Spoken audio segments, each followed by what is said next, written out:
Mortgage ಬಗ್ಗೆ ನಿಮ್ಮ ಸಂದೇಹಗಳಿಗೆ ಇಲ್ಲಿದೆ ಉತ್ತರ. ಪರ್ಸನಲ್ ಫೈನಾನ್ಸ್ಗೆ ಸಂಬಂಧಿಸಿದ ಪ್ರಶ್ನೆಗಳಿಗೆ ಕ್ಷಣದಲ್ಲೇ ಪರಿಹಾರ. ಮನಿ9 ಆಪ್ ಮೂಲಕ ನಿಮ್ಮ ಪ್ರಶ್ನೆಗಳಿಗೆ ಉತ್ತರ ಕಂಡುಕೊಳ್ಳಿ. ನಿಮ್ಮ ಪ್ರಶ್ನೆಗಳನ್ನ ತಜ್ಞರ ಜೊತೆ ನೇರವಾಗಿ ಕೇಳಿ. ಹಲೋ ಮನಿ9 ಅಲ್ಲಿ ನಿಮ್ಮ ಪ್ರಶ್ನೆಗಳನ್ನ ಕೇಳಿ. ಈಗಲೇ ಡೌನ್ಲೋಡ್ ಮಾಡಿ ಮನಿ9 ಆಪ್. Download now. ನಮಸ್ಕಾರ, ಮನಿ9 ಕನ್ನಡದ ಎಕ್ಸ್ಪ್ಲೇನರ್ ಕಾರ್ಯಕ್ರಮಕ್ಕೆ ಸ್ವಾಗತ. ನಾನು ಮಲ್ಲನಗೌಡ ಮಾಲಿ ಪಾಟೀಲ್. ಬನ್ನಿ, ಇವತ್ತಿನ ಎಪಿಸೋಡ್ನಲ್ಲಿ ನಾವು ಈ ರಫ್ತು ಆಧಾರಿತ ಕಂಪನಿಗಳ ಷೇರುಗಳ ಬಗ್ಗೆ ಮತ್ತು ಅವುಗಳ ಪರ್ಫಾರ್ಮೆನ್ಸ್ ಬಗ್ಗೆ ಒಂದಷ್ಟು ಡೀಟೇಲ್ ಆಗಿ ತಿಳಿದುಕೊಳ್ಳುವಂತಹ ಪ್ರಯತ್ನವನ್ನು ನಾವೀಗ ಮಾಡ್ತಾ ಹೋಗೋಣ. ಕಳೆದ ವರ್ಷದಲ್ಲಿ ಭಾರತೀಯ ಷೇರು ಮಾರುಕಟ್ಟೆಯ ಪರ್ಫಾರ್ಮೆನ್ಸ್ ಅತ್ಯುತ್ತಮವಾಗಿತ್ತು. ಹಣಕಾಸು ವರ್ಷ 2023-24ರಲ್ಲಿ ಸುಮಾರು 29% ರಿಟರ್ನ್ಸ್ ಕೊಟ್ಟಿದ್ದು ವಿಶ್ವದ ಷೇರು ಮಾರುಕಟ್ಟೆಯಲ್ಲಿ 2ನೇ ಸ್ಥಾನಕ್ಕೇರಿದೆ.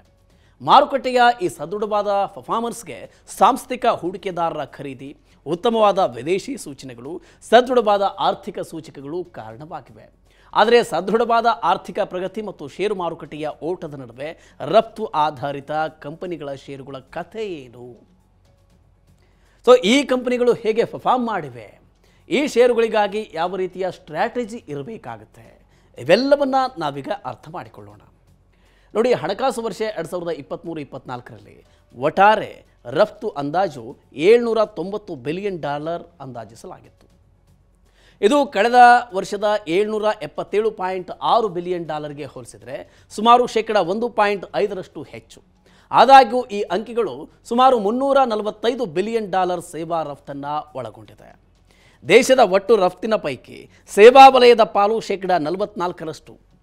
ಸೇವಾ ವಲಯ ಹೊರತುಪಡಿಸಿ ಹಣಕಾಸು ವರ್ಷ 24ರಲ್ಲಿ $445 ಬಿಲಿಯನ್ ರಫ್ತನ್ನು ಅಂದಾಜಿಸಲಾಗಿದ್ದು, ಇದು ಕಳೆದ ವರ್ಷಕ್ಕೆ ಹೋಲಿಸಿದರೆ 1.3% ಕಡಿಮೆ ಇದೆ.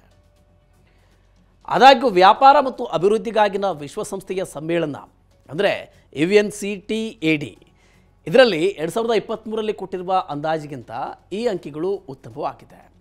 ಭಾರತದಲ್ಲಿ ಅಕ್ಟೋಬರ್ 2023ರಿಂದ ಆರಂಭ ಆಗುವ ಹಣಕಾಸು ವರ್ಷ 24ರ ದ್ವಿತೀಯಾರ್ಧದಲ್ಲಿ ರಫ್ತಿನಲ್ಲಿ ಚೇತರಿಕೆ ಕಂಡುಬಂದಿದೆ. ಮೊದಲಾರ್ಧದಲ್ಲಿ ಏಪ್ರಿಲ್ನಿಂದ ಸೆಪ್ಟೆಂಬರ್ 2023ರವರೆಗೆ ರಫ್ತು ಪ್ರಮಾಣದಲ್ಲಿ ವರ್ಷಾನುವರ್ಷದ ಇಳಿಕೆ ಕಂಡುಬಂದಿತ್ತು. ಈ ಸನ್ನಿವೇಶದಲ್ಲಿ ಭಾರತ ರಫ್ತು ಸಂಬಂಧಿತ ಕಂಪನಿಗಳ ಷೇರುಗಳ ಪರ್ಫಾರ್ಮೆನ್ಸ್ ಹೇಗಿತ್ತು ಅನ್ನೋದನ್ನು ಮೊದಲಿಗೆ ನಾವೀಗ ತಿಳ್ಕೊಳ್ಳೋಣ. ನೋಡಿ, ರಫ್ತು ಸಂಬಂಧಿತ ಷೇರುಗಳನ್ನು 4 ಪ್ರಮುಖ ಕ್ಯಾಟಗರಿ ಅಥವಾ ವಲಯಗಳಲ್ಲಿ ವರ್ಗೀಕರಿಸಬಹುದಾಗಿದೆ. ಮೊದಲನೆಯದು ರಫ್ತಿನಿಂದ ಬಹುಪಾಲು ಆದಾಯ ಪಡಿತಾ ಇರುವ ಕಂಪನಿಗಳು. ಈ ಪೈಕಿ RIL ಮತ್ತು ಗುಜರಾತ್ ಅಂಬುಜಾ ಎಕ್ಸ್ಪೋರ್ಟರ್ಸ್ಗಳ ಪರ್ಫಾರ್ಮೆನ್ಸ್ ಅತ್ಯುತ್ತಮವಾಗಿದೆ. ಆದಾಗ್ಯೂ ರಾಜೇಶ್ ಎಕ್ಸ್ಪೋರ್ಟ್ಸ್ ಕಳೆದ 5 ವರ್ಷಗಳಿಂದ ಹೂಡಿಕೆದಾರರಿಗೆ ನಿರಾಶೆಯನ್ನ ಮಾಡಿದೆ. ಇನ್ನು ಎರಡನೆಯ ವಲಯ ಅಂದರೆ ಜವಳಿ. ಈ ವಲಯದ ಕಂಪನಿಗಳು ಕೇವಲ ಕಳೆದ 5 ವರ್ಷಗಳಲ್ಲಿ ಮಾತ್ರ ಅಲ್ಲ, ಕಳೆದ ವರ್ಷ ಕೂಡ ಚೆನ್ನಾಗಿ ಪರ್ಫಾರ್ಮ್ ಮಾಡಿವೆ.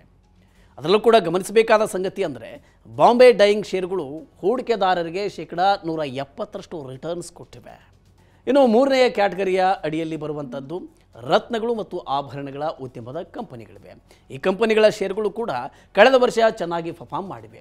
5 ವರ್ಷಕ್ಕಿಂತ ಹೆಚ್ಚಿನ ಅವಧಿಗೆ ಗೋಲ್ಡ್ ಅಯಾಮ್ ಇಂಟರ್ನ್ಯಾಷನಲ್ನ ಷೇರುಗಳನ್ನು ಹೊಂದಿದ್ದ ಹೂಡಿಕೆದಾರರಿಗೆ 1,103ಕ್ಕಿಂತ ಹೆಚ್ಚಿನ ರಿಟರ್ನ್ಸ್ ಸಿಕ್ಕಿದೆ. ಇದಕ್ಕೆ ಪ್ರಸ್ತುತ ಹೆಚ್ಚುತ್ತಿರುವ ಬೆಲೆ ಏರಿಕೆ ಕೂಡ ಕಾರಣವಾಗಿದೆ. ಚಿನ್ನದ ಬೆಲೆ ಇದೇ ಮೊದಲ ಬಾರಿಗೆ ದೇಶೀಯ ಮಾರುಕಟ್ಟೆಯಲ್ಲಿ ಏಪ್ರಿಲ್ 3ರಂದು 10 ಗ್ರಾಮ್ಗೆ $70,000 ಗಡಿಯನ್ನು ದಾಟಿದೆ. ಇನ್ನು 4ನೆಯ ಕ್ಯಾಟಗರಿಯ ಅಡಿಯಲ್ಲಿ ಆಹಾರ ವಲಯದ ಕಂಪನಿಗಳಿವೆ. ಇದರಲ್ಲಿ ಅಕ್ಕಿ, ರೆಡಿ ಟು ಈಟ್ ಅಥವಾ ಪ್ಯಾಕೇಜ್ಡ್ ಫುಡ್ ಬಿಸ್ನೆಸ್ ಕಂಪನಿಗಳಿವೆ. KRBL ಹೊರತುಪಡಿಸಿದರೆ ಇತರ ಕಂಪನಿಗಳು ಕಳೆದೊಂದು ವರ್ಷದಲ್ಲಿ ಹಾಗೆಯೇ ಕಳೆದ 5 ವರ್ಷಗಳಲ್ಲಿ ಹೂಡಿಕೆದಾರರಿಗೆ ಸ್ವಲ್ಪ ಉತ್ತಮವಾದ ರಿಟರ್ನ್ಸ್ ಅನ್ನು ಕೊಟ್ಟಿವೆ. ಈಗ ಮುಂದಿನ ವರ್ಷ ಅಂದರೆ ಹಣಕಾಸು ವರ್ಷ 25ರ ಮುನ್ನೋಟ ಏನು ಅನ್ನೋದನ್ನು ಕೂಡ ನಾವೀಗ ನೋಡೋಣ. ರಷ್ಯಾ ಯುಕ್ರೇನ್ ಯುದ್ಧ ಕಳೆದ 2 ವರ್ಷಗಳಿಂದ ನಡೀತಾ ಇದ್ದರೆ ಕಳೆದ 6 ತಿಂಗಳಿಂದ ರೆಡ್ ಸಿ ಬಿಕ್ಕಟ್ಟಿದೆ. ಈ ವರ್ಷ ಕೂಡ ಮಹತ್ವದ ಸವಾಲುಗಳು ಎದುರಾಗುವ ಅಪಾಯವೂ ಇದೆ. ಕೆಂಪು ಸಮುದ್ರದ ಬಿಕ್ಕಟ್ಟಿನಿಂದಾಗಿ ಸಾಗಣೆಯ ದರಗಳು ಹೆಚ್ಚಾಗಿದೆ. ಹಡಗುಗಳು ಮತ್ತು ಪ್ರಯಾಣವನ್ನು ಮುಗಿಸೋದಕ್ಕೆ ಹೆಚ್ಚು ಸಮಯ ಹಿಡಿತಾ ಇದೆ. ಇದರಿಂದಾಗಿ ಏಷ್ಯಾ, ವಾಯುವ್ಯ ಆಫ್ರಿಕಾ ಮತ್ತು ಯುರೋಪ್ಗಳಲ್ಲಿನ ಕಮಾಡಿಟಿ ಟ್ರೇಡಿಂಗ್ ಬದಲಾವಣೆ ಕಾಣಬಹುದಾಗಿದೆ. ಆದಾಗ್ಯೂ ಕೂಡ ಹಣದುಬ್ಬರ ಇಳಿಕೆ ಮತ್ತು ಜಾಗತಿಕ ಬಡ್ಡಿದರ ಕಡಿತಗಳು ರಫ್ತಿನ ಮೇಲೆ ಪಾಸಿಟಿವ್ ಎಫೆಕ್ಟ್ ಅಂದರೆ ಸಕಾರಾತ್ಮಕವಾದ ಪರಿಣಾಮವನ್ನು ಬೀರಬಹುದಾಗಿದೆ.